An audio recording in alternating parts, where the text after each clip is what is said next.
All right, so I'm just going to start with a brief day in a life as a tech writer at Red Hat. So this is kind of specific to Red Hat, but I do think we did a pretty good job encapsulating what it's like to be a tech writer. So this should be pretty applicable to a lot of different companies.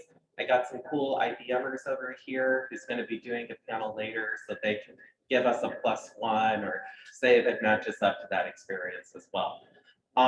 We do know on this panel that we are giving you guys a lot of great information, but going kind of quick. So we do have our LinkedIn handles at the end. So do please connect with us and don't be shy to ask us questions and have follow-up discussions because we know we're talking a lot today.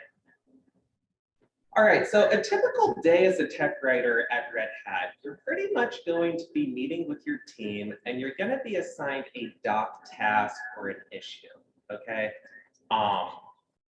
And kind of simply, that's what you're going to be working on for that week, maybe 2 weeks, maybe 4 weeks, maybe a month. It kind of just really depends on the complexity of that task or that issue. So kind of think just like inside the classroom, you have some weekly assignments, sometimes assignments span a month or two. So what does it look like when you work on your doc task? So the first thing you need to do, you need to research the issue. Okay, as a technical writer, you're going to be working with a large diversity of technology, probably technology very unfamiliar to you. So like Red Hat, a lot of open source technology. So a lot of stuff with containers, Kubernetes, totally cool. If these words and concepts were unfamiliar to you, they were to me as I was beginning as a tech writer. But this is what I mean, that you have to research it because it's going to be very new to you. So what does this research look like? It looks like reading other bits of documentation that Red Hat has for whatever company you're working for. Part of research is collaborating with developers and subject matter experts or SMEs. So getting their advice, asking them to explain concepts to you, getting information straight from them, like, hey, you developed this application and I have to write how to use this application. So why don't we have a working session? So after that, you're going to make what we call a pull request or a PR on GitHub. So GitHub, once again, totally cool if that's a new concept to you. It was new to me when I was starting as a tech writer. It's a content management system specifically for open source software. Again, if you kind of want some more information on that, I'm happy to answer questions. But I do think GitHub is something very good for you all to start to familiarize yourself with because we use it on a daily basis as tech writers here at Red Hat. I was talking to some folks today, they're at like startups inside the Raleigh area, so I'm not trying to say every tech company uses GitHub, but I'm pretty confident most tech companies would know what it is. So if you can talk about that on like a resume or portfolio or on an interview, even if they don't use it, they're gonna be pretty impressed with it. So you're gonna elicit peer reviews from other doc writers, such as yourself, and SME reviews from the developers who are more of the experts on the technology side. After it gets peer reviewed, your PR is called merged into GitHub, and that means it's published online to the public. You're going to perform peer reviews yourself, so just like you're going to get your work reviewed, you're going to be doing a lot of peer reviews. And then what's really cool about Red Hat, we have a lot of learning opportunities. So you'll be attending workshops, you'll be attending training sessions, you'll be attending conferences like this. So that's pretty cool and unique to Red Hat. If you talk to a Red Hatter, they can probably tell you some cool type of training they're participating in. So that's all good, but. So I talked a bit about what a day as a tech writer at Red Hat looks like. So let's kind of back up a bit and think about the skills that you use as you're living your life day to day. So I think a huge valuable skill is feedback, giving it and receiving it. I know as students, it can be really easy to like, okay, let me turn in my assignment, the professor gives me feedback and I read it and I do better next time. But just like I said earlier, in addition to getting feedback from other writers, you're going to be providing it. So I really encourage you guys to start being more collaborative with your writing. If you're a teacher's assistant, You might already be kind of giving feedback a lot, like to your students. Let's say if you're not, just start trying to get more of a like writing cohort together with you and your peers. Start reviewing their work. I mean it sincerely, never underestimate the value of being able to get feedback and receive it graciously, because you're going to be getting a lot of it. So doc plans, stages of iterations and action steps, that's kind of what I mean. Again, it's easy as students to just be like, okay, assignment deadline, I know what I need to do to get it done. If you can articulate all those different steps to writing your assignment and all the different action items you took to complete it, that's a skill in and of itself. As someone who's had to write doc plans at Red Hat, it can be pretty tough to actually think of all the different actions you have to take and being able to write that down clearly so that way stakeholders who aren't tech writers can understand this is why it took them 2 or 3 weeks to write it, because look at all the stuff they did. So I encourage you to kind of get into that habit too, of really thinking about your writing process. And again, this would be very valuable for Red Hat, but I would say most companies hiring writers, they have some sort of process, methodology, workflow. So if you can talk about your process, methodology, workflow, you're going to be pretty well suited. So GitHub, I think it's really important to start playing around with it. You by no means have to be an expert at it when you join any sort of tech company. I think most people are very well aware that this is very much used in industries. It's not so much used inside the classroom. But it's great to get practice with. I encourage everyone, put your portfolio on GitHub. It will just get you used to kind of navigating the system. It's going to be a really easy way for people to view your writing samples, just like how you can put your email and LinkedIn address on your resume. You can put your own personal GitHub repository so they can go straight there and look at your writing. And then as tech writers, we write in what we call languages, and some of the most common ones are ASCII doc or Markdown. So if you're in GitHub, you can get practice writing in ASCII doc or Markdown. All right, so that kind of talks about the skills of tech writing and a day in the life of a tech writer, but my awesome colleagues, Sangeeta and Samantha, are going to be able to tell you what you can do beyond tech writing. So you're a tech writer at Red Hat, and they're going to tell you some of the cool stuff you can do afterwards. So this is Sangeeta up next, and she'll talk to you all about changing roles and promotions. Hey Jake, can you just give me a thumbs up if you can hear me? Yep, we can hear you. Perfect. All right, I'm going to get started. Thank you so much, Jake. Thank you so much, everybody, for joining us today. Jake spoke about a life of a tech writer at Red Hat. Let's talk about the roles and how would you work towards your promotion in a TechCom company. So all of us are here because we chose TechCom or technical communication, technical writing as our career. So whenever you choose any career path, an advice is always try to find out the growth opportunities that are available for that career path. There will be some predefined growth paths, and some growth paths will evolve as the market trends change. There are new technologies or new frameworks that come in. So when TechCom started, everybody thought, oh, they're just going to be writing for printed manuals, and see the journey that we have made. We have reached a point where tech writing is technical documentation is a mandatory deliverable with all products, and we have some awesome organizations and colleges or university like yours offering technical writing as a course. So that's the journey we have made. So let's explore and try to understand what are the roles that are available for our career path. So any industry in the organization, software, hardware, manufacturing, or any department, be it development, testing, or writing, primarily are split into two roles. One is the management role, and the other is the technical role. So in the management or managerial role, you're going to be managing a team. You would be leading people. So if people management interests you, this is the role for you. So in the management role, you would be budgeting. You'll be giving budget for tools. You would be hiring people. Your role would include people management, their career management, their aspirations, and of course, setting up the high level strategy for your department. So management role is more people focused. So Samantha is going to talk a little bit more about it in a bit. I will be focusing more on the technical roles that are available. So in a technical role, you would be focusing on the life cycle of the content. You would be researching technologies, tools that help in writing, that help in publishing. You would create actual doc deliverables. So you'll help the organization achieve their content goals. Again, this role, the technical roles also contribute to the high level strategy of the organization. So this role, the technical role, is more task focused.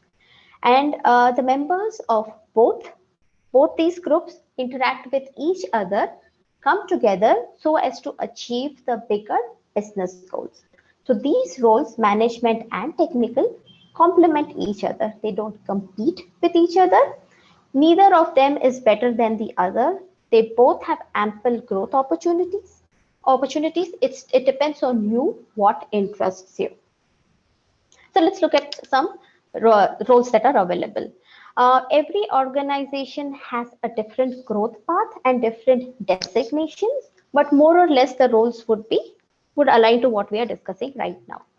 So if you decide to take the management track, the journey that would be you would become a tech lead, a group lead, manager, senior manager, director, and so on. Technical track, you have a lot of options here, and also you can move on to become like the director, CTO of the organization, VP, a product manager. So the opportunities there are also many.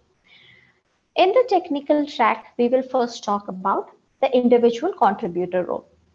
So if your aspiration is core writing, you want to choose, you want to excel in the writing space, then this is the role that you should be choosing. So in this role, you focus on writing, the processes, the workflows around writing, and as you contribute to the regular documentation, you start becoming a subject matter expert in the organization for all doc related workflows. So you have the consultant for various teams on doc specific workflows, processes. So if any new workflow or tooling is introduced in the organization, your opinion would be sought. What would be the typical career path here? It would be a senior principal, senior tech writer, principal tech writer, consultant, and so on. The next one that we're going to be talking about is content strategist. So in this role, you align the content strategy parallel to the product strategy. So you're going to be speaking to content product stakeholders like your project manager, project managers, your engineering team, and understand what is the product roadmap and what are the end user requirements that the product is trying to solve, and come up with a strategy for documentation. So what type of content will make your product more usable? The next role that we're going to be talking about is information architect. So in this role, you would be focusing on the content structure and flow on your website. So everybody has a documentation website where they're going to be pushing out their documentation. So in this role, you're going to be working with site maps, hierarchies, navigation, the metadata for your website. What makes your content more findable and more usable? It should be easy for your users to find the right content at the right place. So information architect is going to work with data at the back end to make the website structure of yours accessible to everybody. The next role that we're going to be talking about is project management. So in this role, you ensure that the documentation project aligns with the product release milestones. So in this role, you would be tracking the work done by individual writers. If there are any roadblocks for the writers, you sort of remove them, help them overcome them. You would make adjustment to the schedules so that we deliver the content on time when the product releases. So if tracking tools like Jira, Bugzilla are something that interest you, or agile methodologies, lean methodology is something that interests you, this is the role for you. The next one is DevOps for documentation. So anybody in this role is going to ensure that the right tools and processes are available for writers to write, maintain, and publish content. So writing scripts, creating pipelines for delivery, that means uh, the raw documentation that has been created by writers is converted into an HTML format presentable for your users is done by the DevOps team. And something new on the block is UX related roles. As I said, some roles evolve over time. So UX roles have evolved in the last couple of years.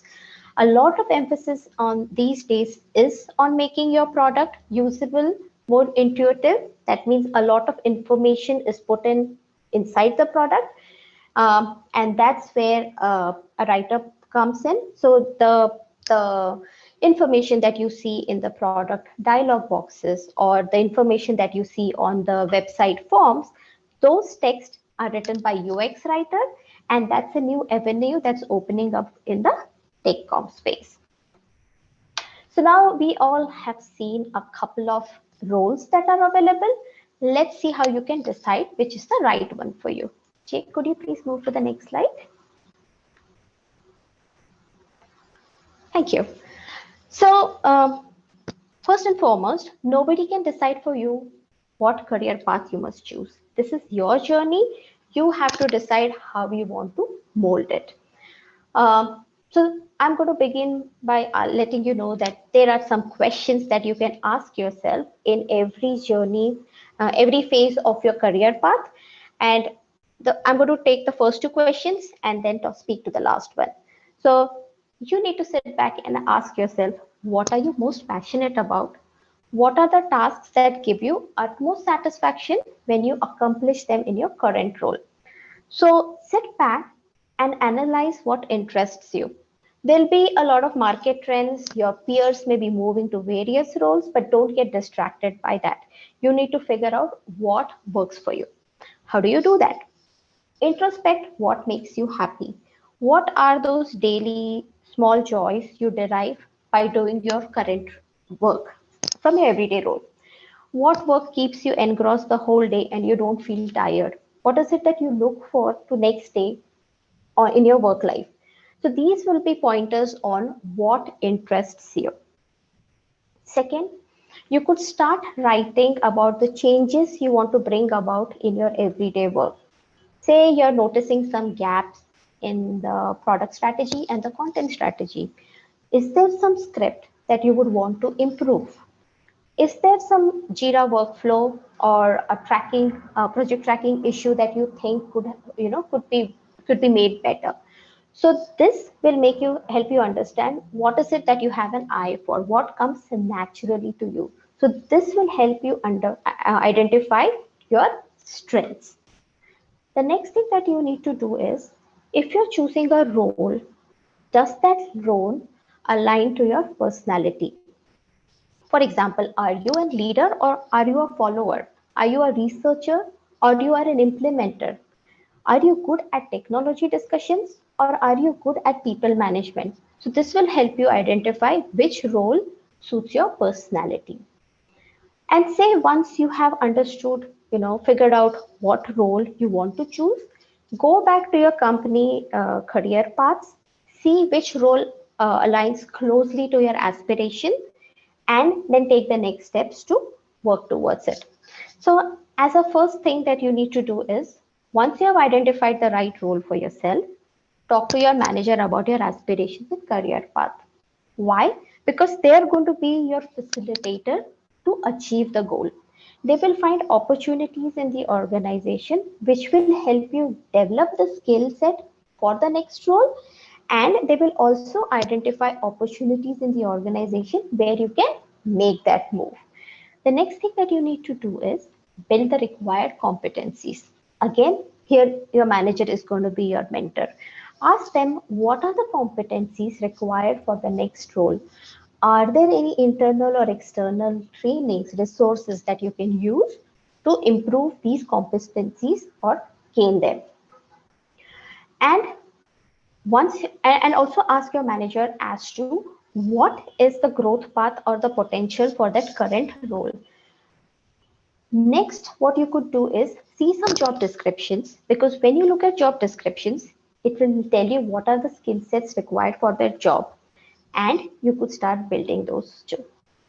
Once you have all these discussions, start adding tasks to your daily role that will take you a step closer to your aspired role. So say your aspiration is to become a content strategist. So when you are in meetings where they're discussing the product, see how you can align your current working assignment to that product strategy. If your aspiration is DevOps and you want to improve a script, and if you have seen a script that can be improved, start working on that. And as you do this, showcase it to your manager to show them that you are interested in that next step in the career progression, and you have started taking the steps, some positive steps to make change, to make bring about that good change in the organization space. Last but not the least, build your network. Start reaching out to your peers who are already in this role. Ask them what are the competencies that are required for this role, what are the challenges, how can you start implementing, start doing something in your current role to prepare for that next role. So I'm just going to conclude by saying that if you are really passionate about something, it is seen in your work. People will notice it. Start doing that good work, start showing your progress, and you will definitely proceed in your career. If you have any questions, as Jake said, we have our LinkedIn, LinkedIn details at the end of the slide. You can reach out to any one of us. Again, thank you so much for your time. And I'm going to hand it over to Samantha for the management track now. Thanks, Sangeeta.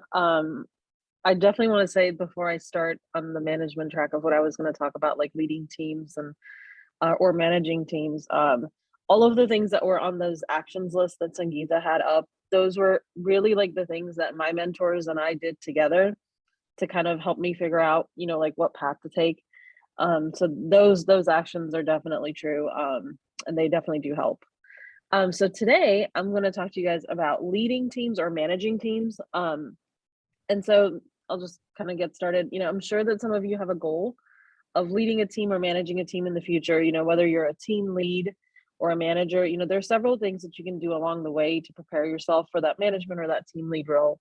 One of the things that I've learned in my career is that it's important to have mentors, whether that's your manager, like your current manager, or a previous manager, or a colleague that's outside of your immediate circle. This person or these group of people have to be able to challenge you and support you, and also provide that sometimes much needed kick that you need to get back on the right track.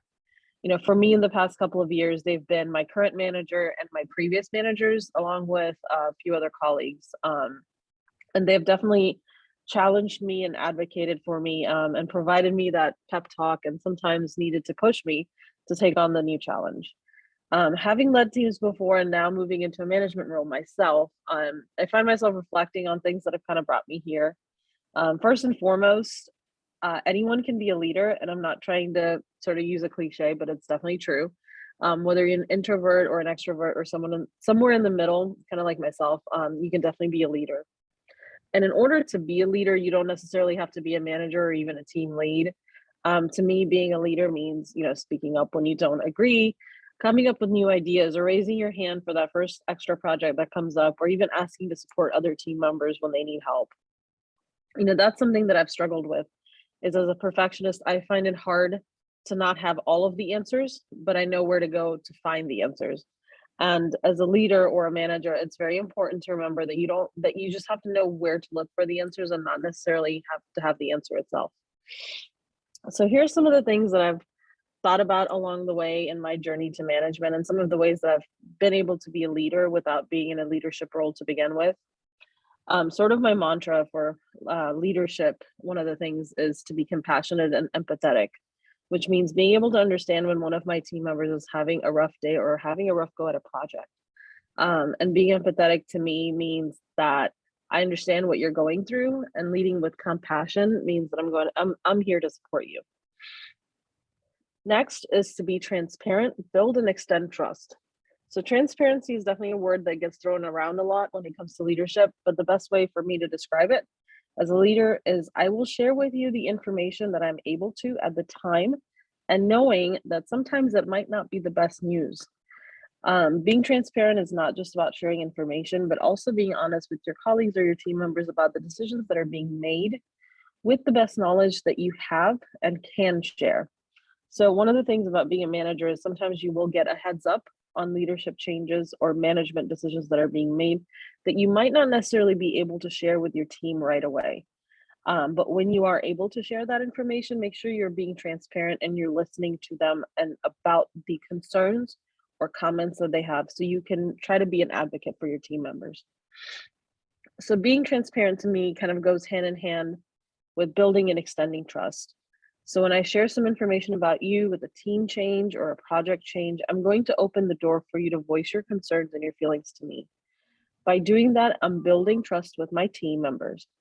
My team members go into that conversation, or future conversations rather, knowing that when they tell me something, whether it's good or bad, it's going to be processed. Those concerns that they voice on their behalf will go to higher leadership. By doing this, not only am I building an inclusive and safe environment, but also letting my team know that I have got their back. And extend trust to your team members. Understand that they know what they're doing and they are good at what they do. So give people the benefit of the doubt.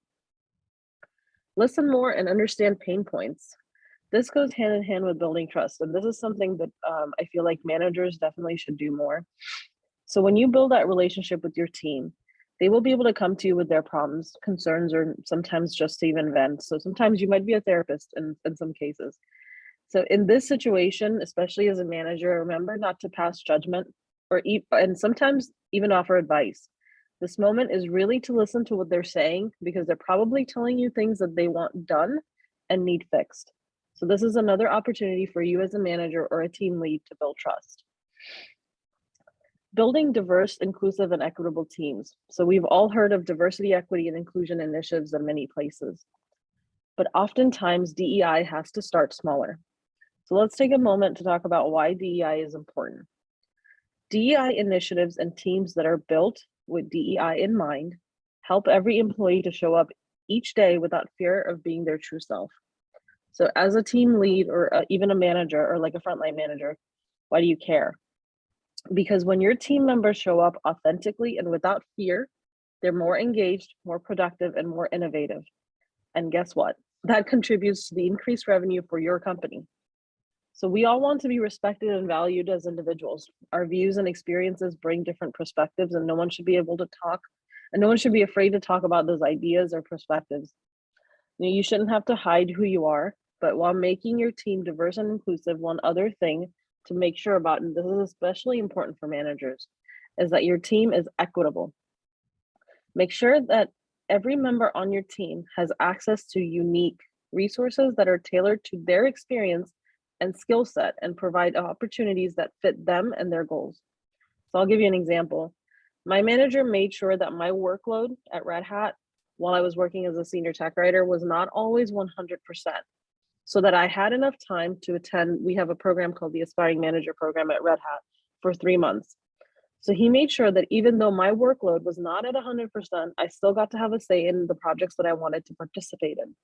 So this enabled me to build my career the way that I wanted to, with my skill set, my goals, and experience in mind. On this slide deck, there are a couple of bullet points to the right-hand side. These are a few Harvard Business Review articles that have helped me along the way to understand who I was as a leader and the type of leader that I am. So I encourage you to check them out.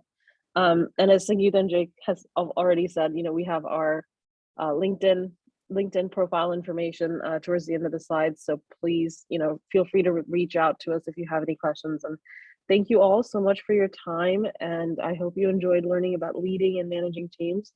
I am going to hand it back over to Jake.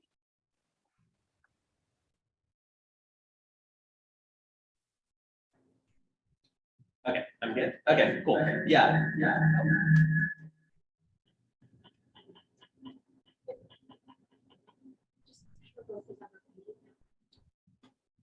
Yeah. Okay, I think I'm good. Cool.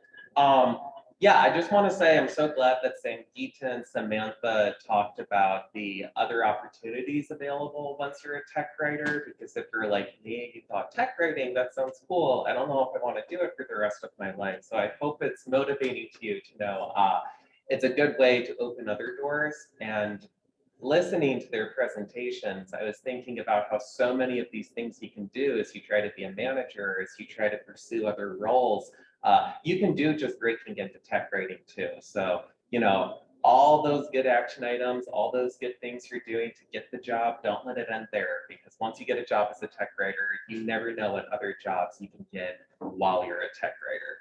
Listening to them, it's like, oh, I should take upon some of these action items myself while I'm here at Red Hat to see what else I can do. So before we open it up to questions, though, I know a lot of you are probably thinking, like they said, so many cool things, but things unknown to me. We did include here just lots of different resources, like getting started in open source, building your portfolio, building your network, all expanding on those different themes that we were talking about just now. But you do have us now. I think we got a good like 10 minutes before lunch, maybe even more like 20. Okay, we got 20 minutes, so feel free to ask any of us any questions.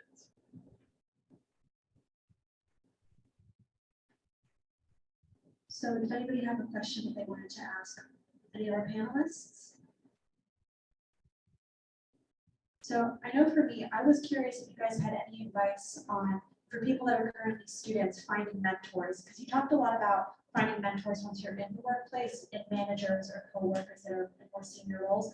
But what would you recommend for people that are currently studying that might not have those figures in their professional life yet? All right, I'll take this first, and then I'll hand it over to Sangeeta and Samantha. And I am curious about their opinion because they have more leadership responsibilities at Red Hat than what I do.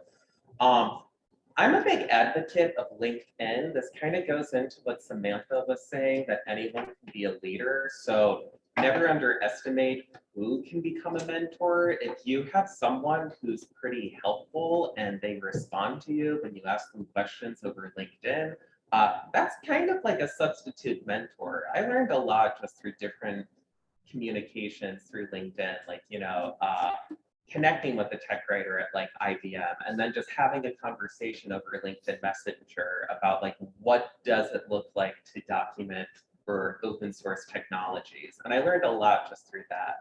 I would say if you want more of that thorough, well-rounded mentor, like there is a person who is working with you and you meet regularly, I would encourage you to talk to your current professors to see if they are connected with anyone who'd be willing to do that. See if your department has any organization like that. And then kind of, the old adage, ask and ye shall receive. If you're talking to someone over LinkedIn and you connected with them, like let's say here at SpeedCon, you connect with any of us, just ask like, hey, can we like kind of establish a mentorship, how we talk once a month, You might be very pleasantly surprised who would be willing to give their time. And again, I'm kind of partial because I'm a Red Hatter here, but like what Samantha and Sangeeta were saying, we're very inclusive, we're very open, so Red Hat takes pride in that kind of mentality for all its employees. So I suspect if you connect with more Red Hatters, you'll have a pretty good likelihood that someone's going to be like, yeah, let's kind of regularly talk and meet with one another. But Sangeeta and Samantha, do you have anything you want to add to that? So I'm just going to come in, Jake, a +1 to what Jake said. LinkedIn is a very good way of connecting to folks. You could join a lot of writing forums on LinkedIn, and there are mentoring opportunities. They do open up for mentoring, so that's a very good way of connecting. And as Jake said, you could always ask for help, and somebody will definitely respond. So, but you need to make that first step of asking for help. you will find it. Our community is pretty inclusive. I'll say that. We are niche. We are very few. So joining forums like STC on LinkedIn, there are various chapters, and every chapter has their own LinkedIn handle for profiles as well. So join those. Write the Docs is another organization where you will get mentorship. So reach out to them. So a plus one to everything that Jake said. I'm just gonna chime in to definitely say all of that. Also to say you're actually taking the first step to connecting right now. Being here, taking the opportunity that your school is providing is one of the biggest things that you can do, which is, you're already reaching out to professionals, right? Like us, and other folks. So definitely LinkedIn. I'm gonna go a little bit more on the STC thing. I do know like our local Carolina chapter does accept membership from students. So that's another good place where you can connect with other professionals. I believe, and don't quote me on this, but I'm pretty sure it's true. I do believe NC State actually has a mentorship program with Red Hat. I'm not 100% sure if it's specifically with Red Hat or if it's just with other tech companies in general. But I know my current manager actually does have a student who is at NC State as a mentor sort of relationship. But definitely, just feel free to, even if it's just like, hey, I am thinking about, even if it's Sangeeta, myself, or Jake, just message us on LinkedIn and just say, hey, I think I want to do tech writing, but content strategist sounded cool. What do you think? We can send you like the Red Hat version, like the Red Hat job descriptions for like tech writer and content strategist, and you can take a look and ask questions, and we can go from there and see what happens. So but we also have Red Hat definitely has internships during, we usually do internships during the summer and maybe in the fall as well. That's another good way to kind of get your feet wet. Obviously, I'm sure you guys have heard it, go ahead and get out there and get some internships, because that'll be one of the best ways you network as well. And do check out Google Season of Docs. That's a very good place to get into docs. There are projects that you can get into. You could work with somebody, and that would be a good shadowing a tech writer. So definitely check out Google Season of Docs.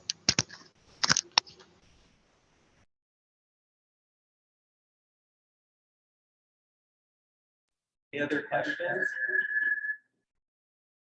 Anyone else have any questions they would ask? No?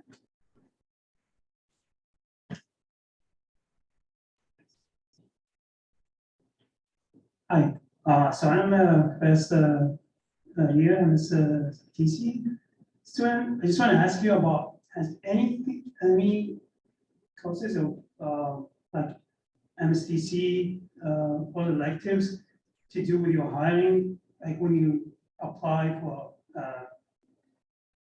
any job as your employers, you're going to take like, oh, he took like scientific oriented courses, or just he's an MSTC graduate and that's it. So they're going to look at it or not, which is going to be like it's a random, like a general ed thing. Even if you take like a math or business or computer oriented classes. Good question. And once again, I'm curious to see Sangeeta's and Samantha's opinion here, but I'll start first. Jake, I think there was some problem with my audio. Could you please repeat the question for me, if you don't mind? So if you can hear me, I'll repeat the question for everyone, and do please correct me if I'm misunderstanding. But the question is, are there any sort of classes that you should really highlight on your resume, LinkedIn profile, or interview? Or is just saying, hey, I graduated with a degree in tech comm enough? Or are there certain projects or classes you should draw attention to? Am I understanding right? Yes. Okay, cool. So awesome. So what I would say is, with any sort of resume, interview, LinkedIn profile, it's really telling your story, your values, and your strengths. So I think if you feel like you did a project exceptionally well, absolutely highlight it, emphasize it, talk about it on an interview, put it on a resume, all that good stuff. I can say when I was a recent graduate from NC State, there were certain classes I did put under, like, you know, my degree on LinkedIn. I remember I did a bullet list of like core classes, and they were like theory courses of language, you know, rhetoric and composition classes. So I'm like, okay, this shows like my understanding of writing. Admittedly, I did stop that the further along I got, and I started to replace it with Red Hat trainings. So my answer is yes, you can absolutely be specific. Just the further I got away from graduation, the more I wanted to emphasize like my professional development. So now that's what I highlight. I'm like, okay, I did a Red Hat training on Linux and containers. So I want to draw attention to that. So yeah, I absolutely think, you know, if that's your strength, if that's your skill set, you're proud of the class that you did well in it, go for it. On the other hand, you know, being on Red Hat hiring panels, there's been amazing applicants who did just simply put their degree, and they focus, like what Samantha said, on their internship, you know. So it's really up to you, you know, it's whatever you think best communicates who you are and your strengths. I'll speak more so from like a hiring manager perspective. One of the things that most tech companies are doing now, and including Red Hat, is the way that we interview is more about asking you about your experiences to figure out what your future behavior basically will be like. So the best way to do that in this case, I would definitely say if you want to highlight a class, that's okay. But I think I would almost rather want to see a project that you are more proud of. Include that project, you know, as a part of your portfolio. And then that way, that kind of gives me a hint of like, okay, like, let me ask you about what this project was about and why is it, you know, basically, why is it on your resume? What was so good about, you know, this project? And that gives you an opportunity to highlight yourself and your work and why you're proud of it. But yeah, I mean, if you definitely want to like highlight specific classes, that's okay. I was actually not a tech graduate at all. I was a sociology major. So I never ended up putting any of my classes on my resume.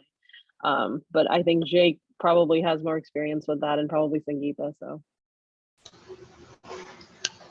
Okay, okay, I'm going to be honest. I did not major in techcom either, so mine was so I did my engineering. So I did not put any of my classes there, but a +1 to putting your projects, like, because that will show your strengths. You can speak to it.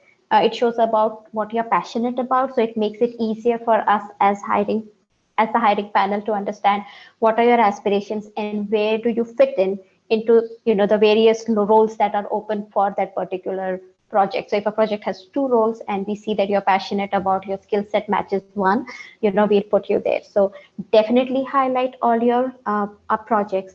And if you say you've done a very specialized class, which shows that, you know, this is a skill set you have acquired, even though maybe it's theoretical, you haven't done a project to it, but you can speak to it saying that, you know, this was a class that interested you and you would like to pursue that in your professional life as well. So, you know, you could put it out if that is something you want to pursue in your future as something that interests you. So, but definitely add details about your projects, highlight briefly what is the selling point of that project, like what was the best thing, what was the outcome of that project, because that will help us, you know, that will help you rather drive the conversation, the hiring conversation, because you are giving us pointers on what we should be asking, and you already know the answers because you have worked on that project. One tip here is always put in something that you have worked on extensively, because then you will be asked questions on that and you should be able to answer. So whatever you put in your resume, you should be able to speak to it. If not, just put it under basic information, like, you know, you just know the basics of it. You haven't reached the advanced level. In case you have done, say, a C course and a C or a C++ course, and you just know the basics, say you have basic knowledge of it. If you are actually done specialization, you could put it under your specialization. I hope that answers. Thank you.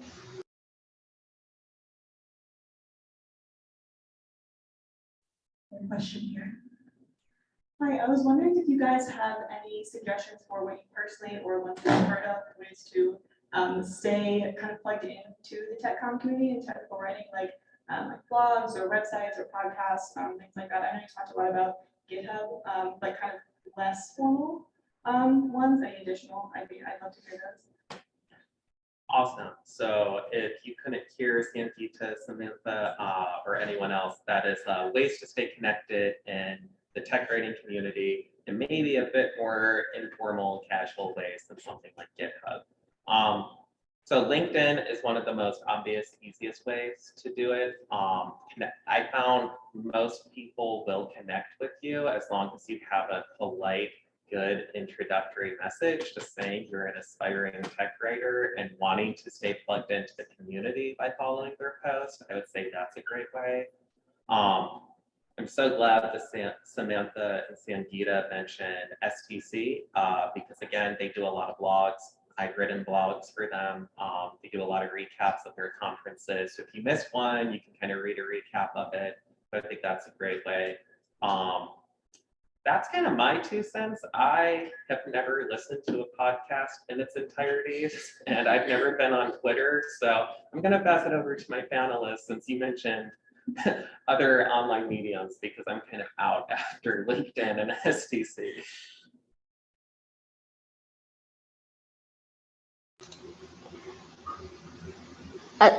So Jake, the question is whether we should be following blog posts and other podcasts. And people to stay in the loop as far as the technical writing community. So it can really be anything, just kind of where to go to stay connected. Okay. So yeah, LinkedIn definitely, because that's the easiest way to get connected because you do see the profile of the person. Second place is meetups and forums like these. There are a lot that go around. Like you have UX forums, you have tech writing forums, you have your local meetup. So that's another way to stay connected. What else? Yeah, listening and the industry know-hows have a lot of blog posts and podcasts available. If you listen to them and you have questions, you can ask them. You can start a discussion, even in LinkedIn. And that's the easiest way to get in, as Jake said.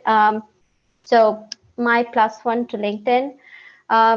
GitHub is also a good place, but if you are in that project, you need to be in a certain project to get the discussion started there. So GitHub would be good once you get into a project and you start writing or contributing to that project. Meetups, definitely, initially when we had face-to-face conferences in the cities. Of course, I went to a lot of STC conferences. That's where I built my network. So, you keep meeting people from various organizations and then you start making those connects with them, their managers. So, you start growing your circle. So STC, Write the Docs, UX for All, there are a lot of forums that you can join. Over to you, Samantha, if you have. Sure. I just dropped a couple of links in the chat. The first one is to SDC Carolina.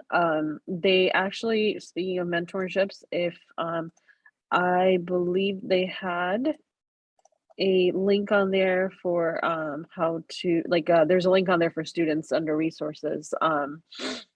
And then I also dropped a link to a LinkedIn group that I'm also a part of, and I have several colleagues that I've actually worked with in the past that are part of that LinkedIn group. There's pretty decent communication on there.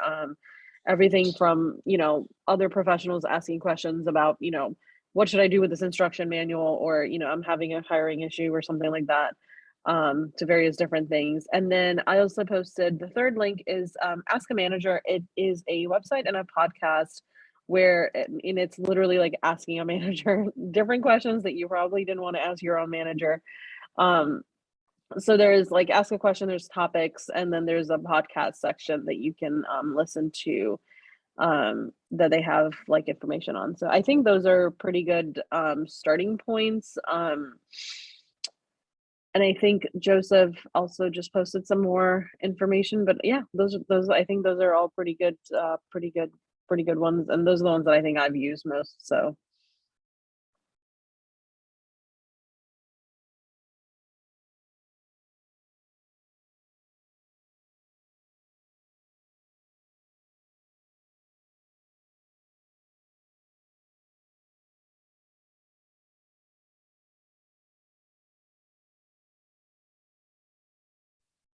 We have another question here. Hi, when dealing with SMEs and teams, what are your methods of effective communication so everybody's on the same page? All right, so that question was, when dealing with SMEs and teams, what are the best ways to be effective in your communication, keep everyone on the same page? Never underestimate the importance of asking a good question. It can be very difficult. There are times I've spent an entire hour drafting one message to one developer to make sure that question was super duper clear. Practice does make perfect, which goes back to why I'm such a huge advocate over LinkedIn, because it gets you comfortable and confident with asking questions. Because I think one of the best ways to be clear and to keep everyone on the same page is to ask a good question. And it can be tough if you feel like you don't understand the technology. This goes to your point, that's not very clear communication. I don't understand it. So yeah, I would say asking good questions, LinkedIn's a good way to practice it. And then I can at least speak for Red Hat, and I can speak for IBM since I onboarded there. They are outstanding companies as far as onboarding and understanding that learning and growth is not linear and it does not look the same for everyone. And I never got pushback or criticism at all for being like, yeah, this issue I might be assigned might seem kind of basic or simple to more experienced tech writers, but it's going to take me longer because it can take me an hour to ask one question and then a meeting upon that to answer that question. In fact, I got encouragement from that. I got good feedback from people like, this is great that you're taking your time to understand the process and you're identifying the questions that you need to ask. So +1 to IBM and Red Hat for that sort of patience and investment in learning. And I see Samantha smiling as we're talking about managers at Red Hat. This kind of just ties into, we have fantastic management there. But I'll let Sangeeta and Samantha answer if they have more insights. Sure. So one of the things that I found helpful, especially if you are coming new to a project, and let's say there was a tech writer that was working on that project before, is having the I don't want to say the old tech writer, but the previous tech writer introduce you to the team, to your SMEs, to your developers, whether that's your QA or your quality, like your testers or your developers, your project managers, whoever that is. If they can do that introduction, it makes that transition so much better. Now, let's say you're joining a new project and you haven't worked with these people before. I would just honestly set up a meeting, whether it's whether you're in the office or you're, virtual or whatever. Just set up a meeting, introduce yourself, and then, just kind of, you guys just get on the same page of here's what I'm here. Basically come at it from the perspective of, I'm here to help you so that you don't have to write the documentation. Because that's the approach that I've always usually taken with my developers is you want to develop and write the code and you want to actually work on the product. Leave the writing to me, but you got to help me so that I can help you do your job too. So if you come at it from the perspective of I'm here to help and I'm here to not have you write the documentation, that usually always goes over a lot smoother. So I'll hand it off to Sangeeta for, if she has more to add to that. So if you show the developers and testers that you are interested in the product, that you're taking all those extra efforts to make the product better, you'll always get a positive feedback from them. +1 to never shying away from asking questions, even if it is the most basic question. It only tells them that you're interested in knowing because you want to do your job better. So that will always take you a step forward in building that trust. Your work will build your credibility.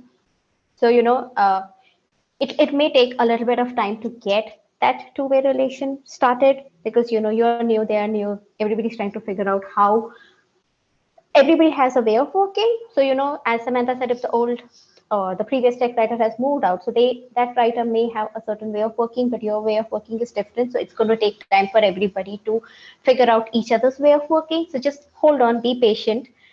And eventually the moment, things will get better. but always show that, the interest that you have. The more you ask questions, the more they know that you are interested in understanding the technology and you want to write what's correct. Always set up meetings, speak to them. Always just having an informal chat or, a Jira as a medium to speak may not get you that connect. Build that personal connect by talking to them, by showing your interest. So build your credibility by showing off that you really are interested in that product, and in getting out really good docs will take you a long way.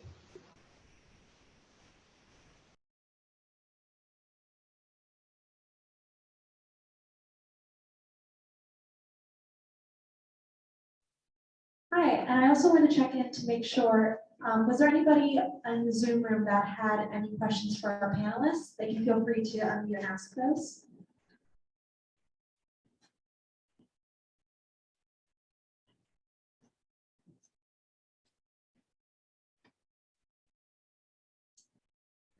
I guess they're all set. So that concludes our Red Hat panel. If anybody has any other questions for our panelists, they provided their contact information for LinkedIn.